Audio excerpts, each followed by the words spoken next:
soon. Okay. Yay.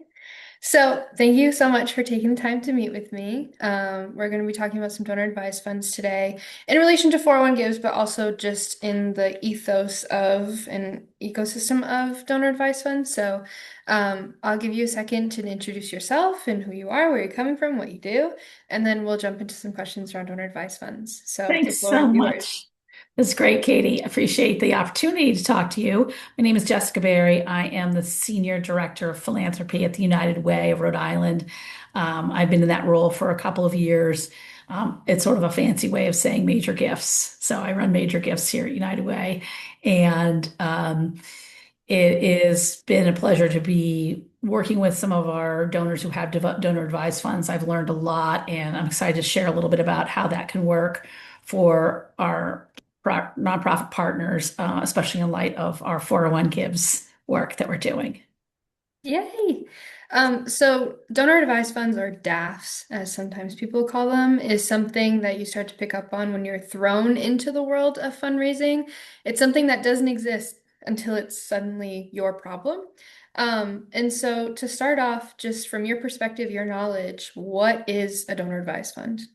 Well, a traditional donor advised fund is a way for a donor to give money to a charitable foundation that then the donor has has some tax relief. They've made a big donation. It's a way for them to then most traditional donor advised funds, like say at a Fidelity or Charles Schwab, it's really an investment account. So you're giving your money as a charitable donation to that foundation that's going to manage the money and help it grow, kind of like an endowment. But one of the things that you're tasked with, because it's a donor advised fund, is you are need to make grants to organizations, to nonprofits, and they call it making a grant, which always confused me in the very beginning. But you can make gift recommendations or grants from your donor advised fund to any 501c3 in the United States. It does have to be a 501c3. It does have to be in the United States. You can't give internationally. So it's very restrictive around the tax rules and what's a charitable, organization, where you can give. And you really want to be doing if you're a donor is a great way to protect some of your assets and put them in get a charitable donation for that, and then be able to give them out at your leisure, right? So you get, you want to donate to a cause of your choice. You can choose at any time. A lot of these donor advised funds have online portals that you can go in and say, I would like to make my gift to XYZ charity of this amount. Please make sure it says from the, you know, Jessica Berry and family trust, whatever you want that. If there's special instructions, they also allow you to do that. So that's basically what a donor advised fund is. They are often held at, like here in Rhode Island, you'll see a lot of them at the Rhode Island Foundation. They have donor advised funds. Again, Fidelity Charitable Foundation is the largest charitable foundation in the United States because of their donor advised funds. So they're a powerful tool. And a lot of times we don't know our donors have them. And one of the things that we've really come across in our profession is that we'll get a check from Fidelity Charitable Foundation and it says from, Jessica Berry's donor advised fund. And what happens Hmm. is we'll book that incorrectly in our records as from the Fidelity Charitable Foundation. And really, we need to make sure that we're recognizing our donors.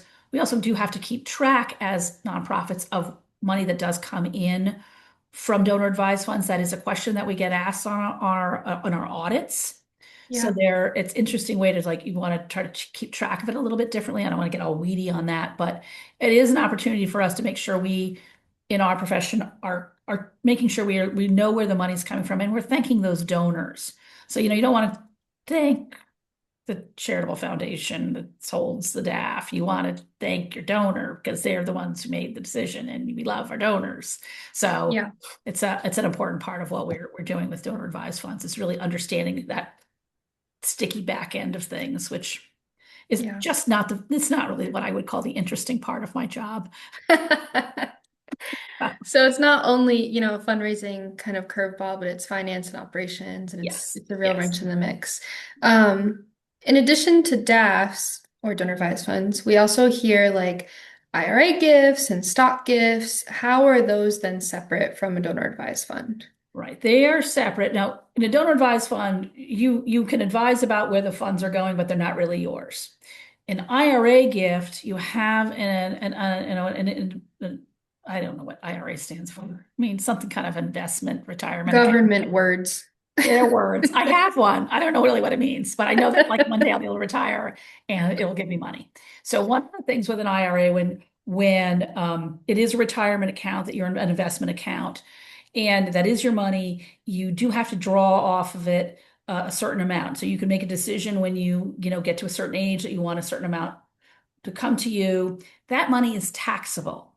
So when you put it into an IRA, unless if it's a Roth IRA, that goes in and you do pay taxes before that goes in. But most IRAs that we're talking about are pre-tax IRAs. So I'm right now putting money from my paycheck into my IRA for my retirement. It is not taxed. So when that money comes out, it is taxable. Now, a way that a donor can avoid paying tax on that, they may decide that they're going to take a distribution out of their IRA. In order not to be taxed on that, they can use that to make a charitable donation. So Oh, if I were to call the people who manage my IRA and I were to say, "Oh, hey, Mike, can you please I'd like to take a charitable, qualified charitable donation distribution from my IRA of $2,000, and I'd like that to go to XYZ nonprofit." And that check will go to the nonprofit. It will say it is from me and it's from an IRA, so that the nonprofit will know who it came from. At least it should, so that they can thank me as a donor. And I don't have to pay taxes on that. Now, if I were to just take that distribution and Mike were to send me that $2,000, I would have to declare that to the IRS and pay taxes on it. So again, it all comes down to the tax man, right? yeah. Death and taxes. Nobody escapes. Sadly. And one of the things that we see with IRAs is that when a person turns, and I'm going to maybe get this wrong because it keeps changing. It was like 71, and like 71 and a half, and I forget what the age is. You have to take money out of it. You don't have to take any money out until you get to be a certain age, and then you have to take a required minimum distribution. It's called an RMD, required minimum distribution. See, I know what that is, but I don't know what happens. Tragic. Um, that is, again, the tax man is saying, you can't, because what I could do is I could save that IRA. If I didn't take any money out and I passed away, that would go to my beneficiary as part of my estate. And it's not, the tax implications are different that way. I talk like I know anything about taxes. I still haven't paid my own. And just thank God for TurboTax, because otherwise I'd be dead in the water. The So this required minimum distribution means that a donor has to take a certain amount out, and that is set by all sorts of parameters, the amount that you have in there, your age, all sorts of things. I don't really know. Smarter people than I manage that piece of it. But if you have an IRA and you're talking about, you have a donor with an IRA and they want to give you a gift from their required minimum distribution, they can do that. They can also say this entire amount can go to X charity. They can't break it up into different pieces, but that required minimum distribution can come to you as an organization in a lump sum, and you'll know it's from your donor. So that's kind of a cool thing. Oh, and it's a great thing to talk to your donors who are in there, like getting closer to that 70, early Yeah. 70s time frame, about like, oh, do you have an IRA? This is a great way. Talk to your tax advisor, talk to your financial advisor about what you could do. Now, stock gifts are a little bit different. You can get a gift of stock if you're set up and have you have to have a broker or somebody who's going to receive that stock and sell it for you and give you the proceeds. But that's another nice way of getting a donation. A lot of times you can work with your bank, or if you have any kind of investments, sometimes somebody will help you do that for free. You can also certainly call us at the United Way. We could always help facilitate a stock gift. If you're a small organization and somebody wants to give you a gift of stock, give me a call. we can make that work for you. And we've done that with the Alliance, with Alliance members before, just because we do have the mechanism to make that a pass-through gift that comes to us and then, through, I should say, through us to you. So, if you get to that point and, hey, wouldn't that be nice? Somebody says like, I've got like, I want to give you a stock gift, and you're going, gosh, I don't know where to start with this. Give us a call and we're here to support the nonprofit community. It's not just our alliance arm, and that team that is supporting nonprofit community. On the philanthropy team, we also want to do what we can to support you. And it's, you don't want to go out and have to get into a whole lot of nonsense to get one stock gift. Yeah. I think you're gonna get a lot of them. That's one thing to set that up, but we can help with that. So those are some sort of three buckets for high net worth donors, the way that they're giving. So, it's Yeah. that donor advised fund, IRA, distribution, and stock gifts. Yeah. So I'm hearing, the nonprofits that have these older audiences, IRAs are the way. They should start talking about them. They should Yes. start having those conversations, and having kind of materials prepped for that. But also, don't be fearful of a stock gift, and we can help Yes. facilitate that and do part of that education piece. So Exactly. And we can help, and we can be your partner to receive that gift. You know, you can trust us. yeah. We're not going to take any of it. We're not going to like take your donor, all those things. And we want to be here to be supportive of in any ways that we can. So Yeah. that's certainly an option. And, and you're right, Katie, people should talk to their donors about IRA gifts and the options for giving an IRA gift. And, honestly, like I learned a lot of this stuff by like looking up articles and reading about it when I was at a smaller nonprofit, which was like a two-person shop. Yeah. I learned a lot from, Dr. Google. I Now mean, there's, making a charitable gift to avoid a tax, I mean, it perked my ears, and I certainly am not of the age to that yet. So, and I well, know it'll come down the line, and now I know. and you also should know that like there are some significant changes in the federal tax law this year, which I won't speak too directly to them because there's a lot of numbers and I'll get confused, and probably give you wrong information. But there is some interesting information coming out about the amount that people can take as a deduction for a gift. Hmm. You can if you're making, it doesn't have to be like what I call the big check. Like it doesn't have to be like this huge check. It's like $2,000. So you can that's it, that you can take a deduction on that. It used to be for a while, um, you had to itemize everything, and there was a whole lot of like nonsense, and it ended up, unless you had millions of things to itemize, it didn't really make sense to bother. But now it does. So they've made it more favorable for donors that are not giving huge amounts of money to take that as a charitable, as a deduction on their taxes. So it's definitely, again, Dr. Google with their Dr. Google PhD has helped me learn a lot more about this. There are some great articles if you Google or Bing or whatever choice you have for search engineing, asking that question about what are the recent tax changes and how can they be favorable to, to me as a nonprofit. What do I need to know? So it's not just for the big guns. Like everybody could benefit from this, and I think we'll start hearing more about it in our sector. So, if Hmm. you're following any of the, there's a lot of blogs and a lot of folks that are putting information out, not just the Chronicle of Philanthropy, but other Hmm. folks that are really, inexpensive and, free to follow that can give you good information about stuff. So I Yeah. take a look at that. We've kind of covered these three buckets, and then I feel like there's the secret fourth bucket of planned giving, which we won't get into today. But if you're watching this and you have questions about planned giving, exactly, you Yeah. can Oh, also come to us as that becomes more popular, and prevalent in the fundraising scene.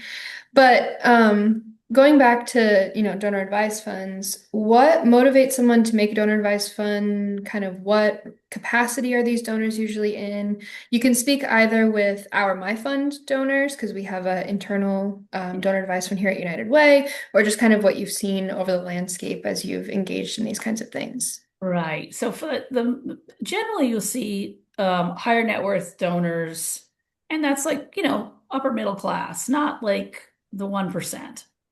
But, folks who were like, had two incomes and have had some wealth and they're thinking about what do I do with that? They want a tax deduction, they'll put it into a donor advised fund, and then they'll be able to make their charitable gifts through that. It's a nice way to, and they can add to it.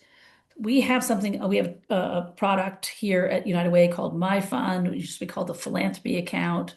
For those of you who are like me, older than dirt on the ground, you may remember it that way. And if you're a nonprofit in the community, you may have probably have received checks from our My Fund, um, from the donors. It's a little bit of a what I call a donor advised fund light. It's really more like a donor advised fund checking account where a donor can Mhm. put a minimum of $1,000 into that and spend it out over the year with smaller gifts to any kind of nonprofit that they select. Again, it's a donor advised fund. It has to be a 501(c)(3). It has to be an official nonprofit. We can't give to, churches and political causes and things like that. But I think people are motivated to give to the donor advised fund because it's a safe way to put your money someplace, to have it making money for you in most cases, not here at United Way, because like I said, we're more like a checking account. We want you to spend it within a year. We want the money to get out into the community. That's a really important part of what we're doing here at United Way. We don't want to like amass a big bunch of cash that just sits there and like is called, a nonprofit. It's not being spent on anything.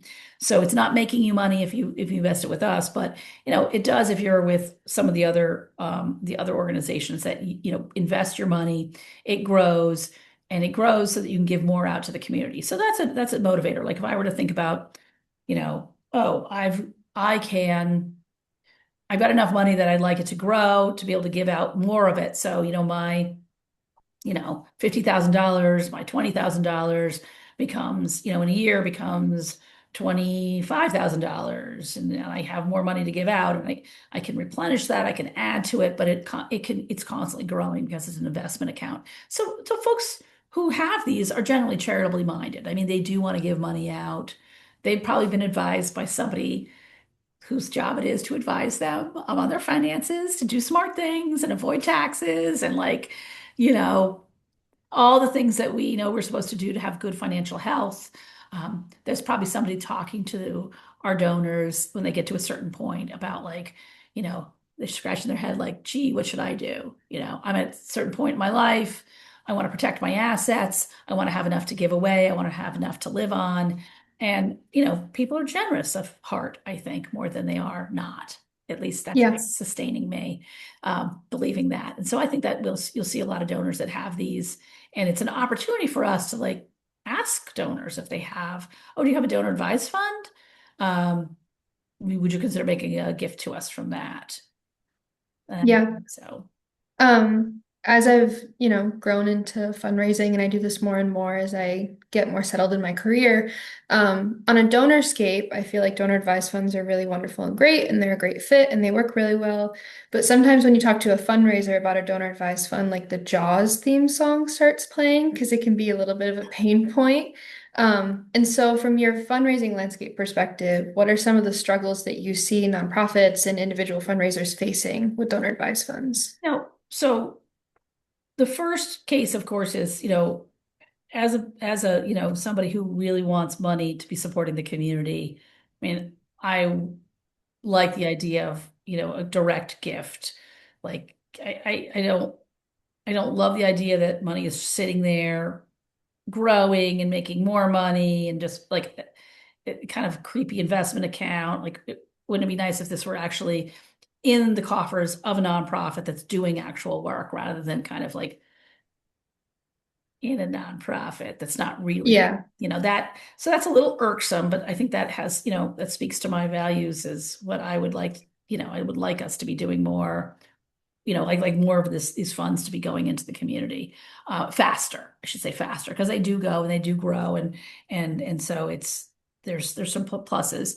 Part of it too is tracking these gifts and understanding, like knowing who has a donor advised fund and making it easy for them to give to you, being able to ask, being able to have that conversation with your donor and encourage them to give that way, that you are happy to, receive a support from the donor advised fund. And then making sure that, we all know this. I mean, we all cry real tears when we get certain third party processors reports about, where did this check come from? I mean, is it nothing worse when you're like, I just received some money, but I don't know who it's from. Yeah. And that is like, it's confusing and it's tragic. And it gives you, I mean, I know many folks in the nonprofit world here and in this philanthropy space have spent way too much time on phones and trying to like log into portals and trying to get that information, so it's nice when you get, a donor, when a donor is sending you something so you can look for it. And it also is good when if the donor advised fund includes good information about the donor so that you can thank them. You never have to provide a tax receipt for something, for a gift from a donor advised fund, because it's already the donor's already taken a charitable deduction on that, so you don't have to Mhm. provide that. But it is hard because then there are some more rules around how we need to report out on that, and then just tracking it in your own system and having that conversation with your finance folks that they're not just opening the mail and depositing the check and you get some weird report that says you got like, $500 from Fidelity Charitable, and you're like, what is that? I didn't write a grant for them. Like, where's Yeah. tracking that information down? So that can become a real, it's just a little bit of a dance of trying to understand how what's out there and how you're getting it. That's the Yeah. biggest problem. And I think, can I talk a little bit about how this ties in with 401 Gives? Hmm. Because 401 Gives is an interesting animal. And I think that there are other places that allow, like an allowed donor to say, I want to make a gift to you from my donor advised fund. And that's something that we've had that ability for a while now on the 401 Gives portal. So if I'm a donor and I'm going in and I'm super psyched and I'm making all my selections about who I want to donate to. I have one donor. He's so funny. He's already making his list. Already making his list. Made And sure. he's a great time to have in here on the day of. Yeah, it's great. He's so fun. He's so fun. He's so excited. And he's excited to be giving away money. And he loves to use his money. He has a My Fund and he uses his My Fund to make a lot of gifts. So when he goes to make the gift and the payment type, he can click off donor advised fund. And there's a selection of a whole range of donor advised funds that you can choose from. I don't know if there's a write-in or not. There's another. So if somebody that's not part of the top tier, the big five or whatever they are. Yes. Um, but if I'm a donor and I select that, sometimes as a donor, I might forget that unless it's a My Fund, because we get that information and we can make sure that our My Fund gifts are sent out. If I have a donor advised fund at Charles Schwab and I make a gift to you, and you see in your report, your 401 Gives report, that like Jessica Berry made a gift and they selected their Charles Schwab donor advised fund, that's all good and well, but you may want to circle back with your donor. And we have found this to be true as well, because we love our donors. They are the best people. They are the best people, but they are also people. And we forget Hmm. things because we are people.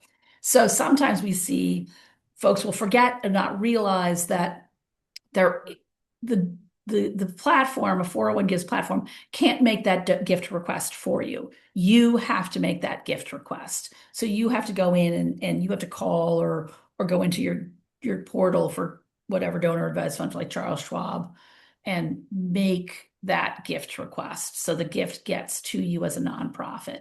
So you may want to remind your donor, like thank them, like, oh, Katie, thanks so much for this gift at 401 Gives. Please don't forget to make your gift request to your donor advised fund. We haven't received the gift yet, or there's opportunities to have a nice conversation with the donor to gently. remind them that they might have to Yes. make that request because they've in the excitement of making those gifts, they may forget or not realize that they have to. Now we tell them, but we know how we all read so much and so deeply the instructions. Just like so many things I right in front of my face that I don't seem to see all the time. So Yeah. I'm as guilty as everybody of that.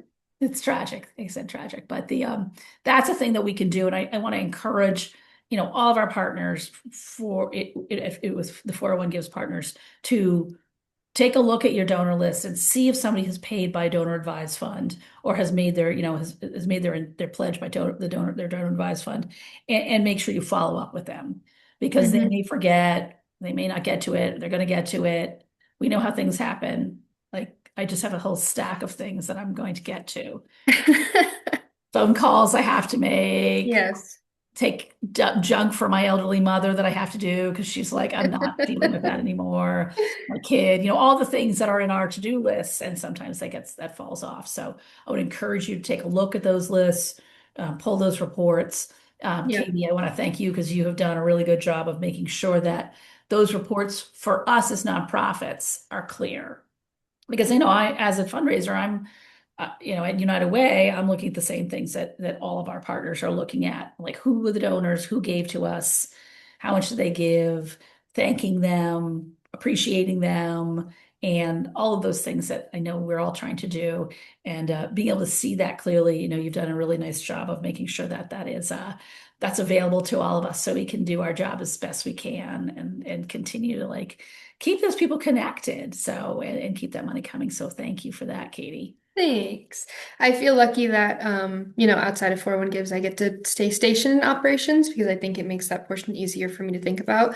But it is important for orgs who are watching this, who are kind of going through that donation dashboard afterwards, to think about the fact that, donations that are coming in through that donor advised fund option is essentially like a pledge. Someone is pledging to fulfill this donation. And so when you're doing your dollar count afterwards, don't count that as money that you have right here, right now, because it's going to skew your numbers. And I have some orgs that will come to me and be like, we're $2,000 short. Bonterra didn't pay us, but that's not going to come from Bonterra. That's considered an offline gift because it's not using a payment processor. If we could just, type in some numbers on a screen and pull money from accounts, we'd have some problems on our hands. So just know that, like what Jessica said, you have to follow through with those donors. And if you're ever having trouble, you can reach out to us and we can help you to whatever means we have. But we talked about how folks that have donor advised funds are usually like high capacity givers. They have a little bit more to give and they have some wealth that they've built up. And so this is kind of more of a general question around talking to like larger scale donors, but what are some tips and tricks that you have when engaging in those conversations? Or what do you see people like forget when they're talking to a large donor for the first time and trying to solicit a gift? Hopefully by the time you're going to solicit a big gift, you've been talking to them for a while, you know what they love about you and your organization and why they would say yes. And you know about, I think one of the things that it's always hard to do is ask for a bigger number. Like you want to ask for sometimes we want to ask for the safe number. I learned a lesson from my mentor years ago who talked about she and her husband knew they were going to get asked for a gift. It was a cause, an organization that they were deeply committed to. They were waiting for it. The meeting was set up, and the organization made the ask, and she was like, "Seriously, that's all you're asking for?" And they were expecting a much bigger ask because they knew they had the capacity. They had assumed that the officer had like really like the organization had looked at their wealth or like at least what their real estate was worth and kind of knew a little bit about them, knew that they loved this work, knew that they didn't have kids, they didn't have like there were a lot of things that made it that they had and they were, both in philanthropy, so that helped. They were naturally giving a lot of money, like their giving was pretty high. And she said the organization didn't ask for enough. So she was disappointed for them because she's like, well, sure, you can have that, but we kind of expected to be, they were Hmm. prepared to make a larger gift, and a lot of times donors won't.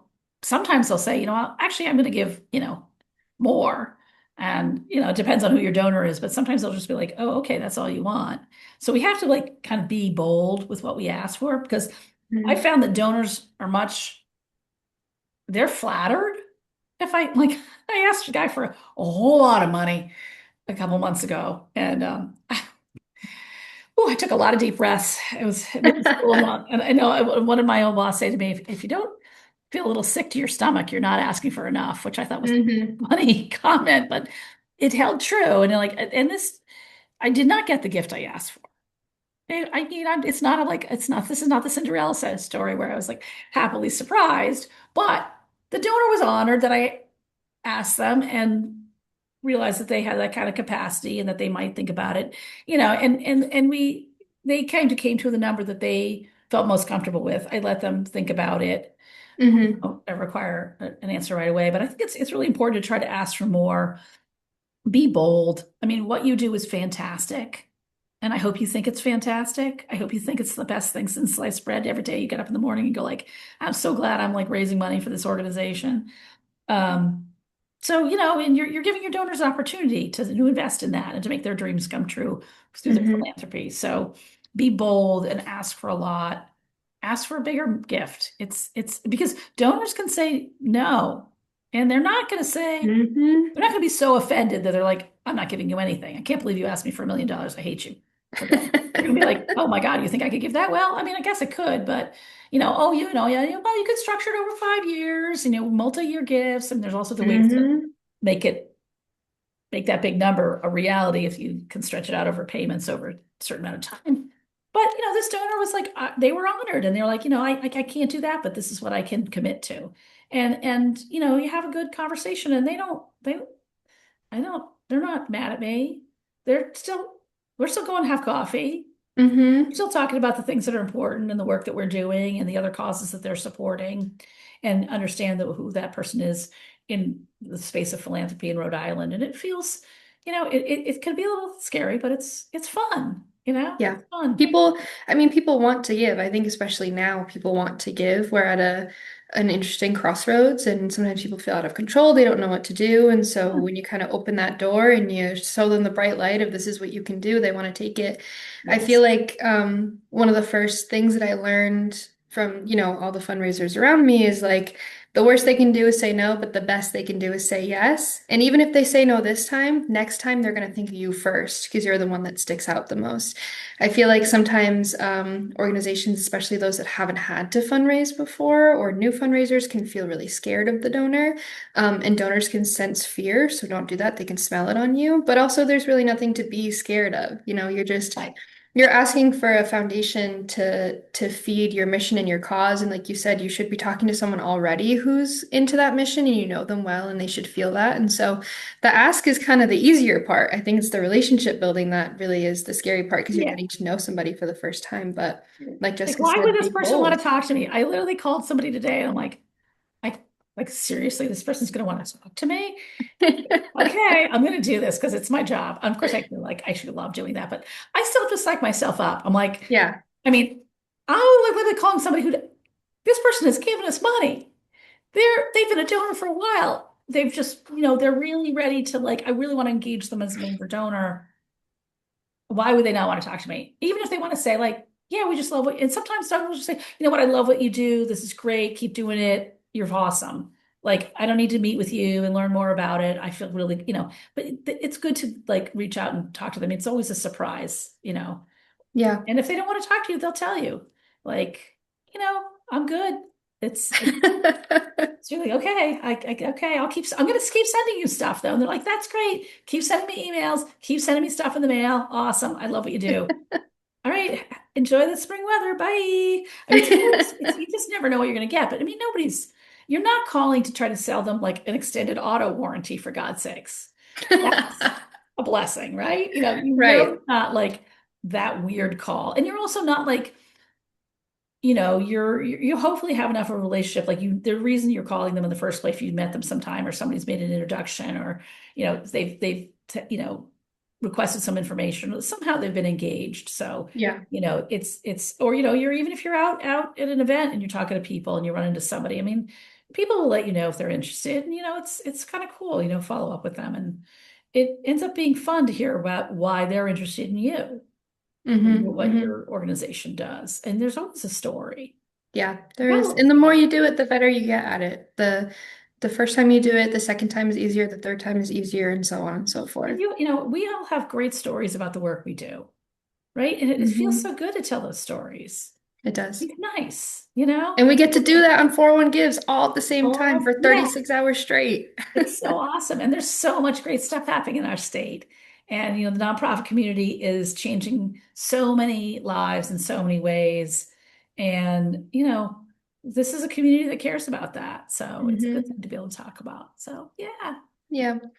Well, thank you so much. I think that we hit all of, my predetermined questions about donor advised funds and so much more. I think this turned into more of a holistic conversation around talking to, higher Yeah. capacity donors.